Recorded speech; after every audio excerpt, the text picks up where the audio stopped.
हमारे साथ बातचीत करने के लिए शिवसेना के सांसद श्रीकांत शिंदे जी। सर, आज प्रधानमंत्री से मुलाकात हुई, क्या कुछ बातचीत हुई डेलीगेशंस को लेकर, किस तरह से चर्चा शुरू हुई क्या? आज सभी डेलीगेशंस अपना दौरा खत्म कर प्रधानमंत्री जी से आज मुलाकात हुई। सातों डेलीगेशंस वहाँ पर थे, सभी सांसद वहाँ पर थे और एक अच्छा ही इनफॉर्मल डिस्कशन प्रधानमंत्री जी से हुआ।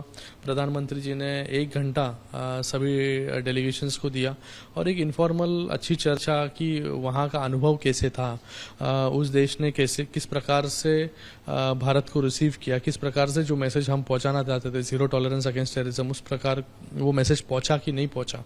और सभी का अनुभव उन्होंने इस 1 घंटे में जाना और खुद के भी अनुभव हमारे साथ साझा किया उन्होंने। और कुछ सांसदों ने ये भी कहा कि ऐसे इंटरैक्शंस और होने चाहिए जिससे हमारे देशों के साथ, बाकी देशों के साथ संबंध और दृढ़ हो और मजबूत हो। वो भी उन्होंने अप्रिशिएट किया कि आने वाले समय में किस प्रकार से इस एक्सरसाइज को हम लोग कंटिन्यू कर सकते हैं, रख सकते हैं, ये भी उन्होंने कहा।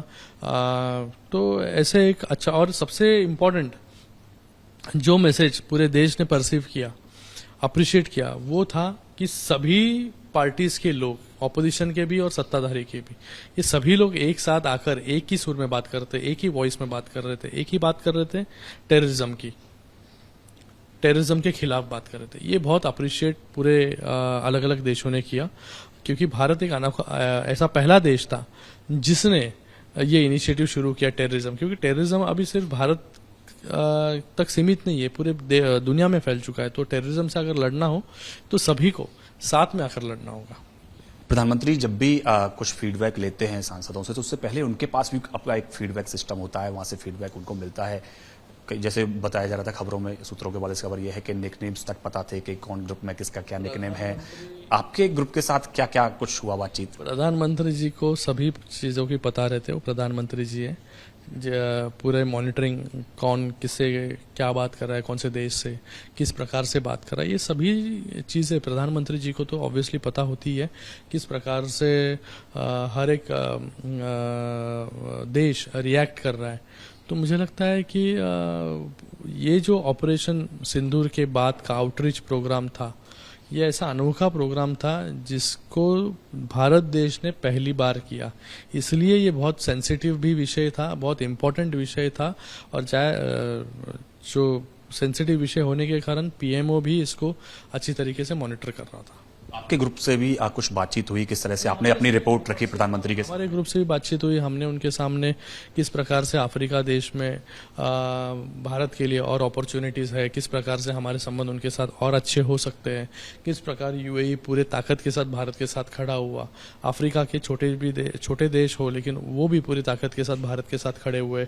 मोमेंट ऑफ साइलेंस 2 देशों में रखा गया, तो ये बहुत बड़ी बात है भारत के लिए। तो अगर इस संबंध को और दृढ़ करना है तो ऐसे इंटरैक्टिव सेशंस जो है, इंटरैक्टिव डिस्कशंस, सिर्फ क्योंकि ये सिर्फ फॉर्मल, जब आप डिप्लोमेटिक रिलेशनशिप एस्टैब्लिश करते हो या डिप्लोमेटिक आप बात करते हो तो एक चौकट के अंदर, एक फॉर्मेट में आप बात करते हो।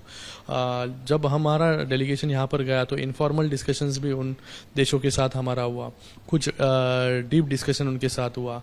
उस देश को भारत से क्या उम्मीद है, ये भी उन देशों ने हमें बताया। मेरा आखिरी सवाल ये है कि आपने कहा कि विदेशों में एक बहुत अच्छा मैसेज गया कि सारी पार्टी के डेलीगेशन जो है वो यहाँ आया है, लेकिन हिंदुस्तान के अंदर राजनीति लगातार जारी थी। कांग्रेस के नेता हों या उद्धव ठाकरे की पार्टी के नेता लगातार कमेंट। ये राजनीति से अब उठकर देश के बारे में सोचने की जरूरत है। जहाँ पर उनके भी पार्टी के लोग डेलीगेशन में थे, वो अलग बात कर रहे थे क्या वहाँ पर? तो इन सभी पार्टी के लीडर्स को भी सोचना चाहिए और उनसे सीखना चाहिए कि हमारा लीडर जो आपने प्रतिनिधि भेजा है वहाँ पर, वो कौन से सुर में बात कर रहा है, वो क्या बात कर रहा है।